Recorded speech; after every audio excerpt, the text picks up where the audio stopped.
How important is it to understand the limitations of what science can tell us? Because there is a limit to what blood in this case can tell us. You're absolutely correct, and that remains the case today. One of the things that forensic scientists do, and one of the I suppose the really important aspect of their work within the criminal justice system, is that we are impartial witnesses for court.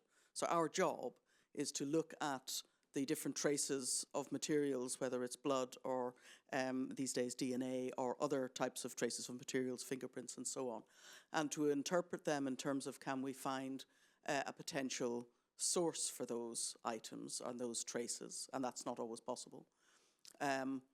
Can we then speak to where they might have been found? So Kenny talked about, I'm not going to touch my glass anymore because I'm leaving my fingerprints on it, but Kenny talked about leaving fingerprints on surfaces and so on. So you can make an inference that somebody touches those.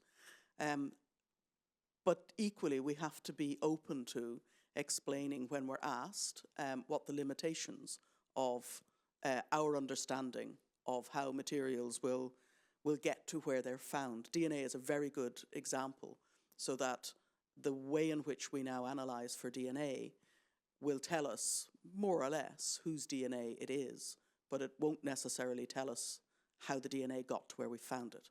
And that's because of advances in both our scientific ability to detect DNA, but also we don't know readily how some materials transfer onto surfaces and how long they will last there for. So if I let Penny pick up my glass and her DNA sits on that glass, if I pick it up, I could then transfer some of Penny's DNA to another object that I touch without her ever having touched that second object.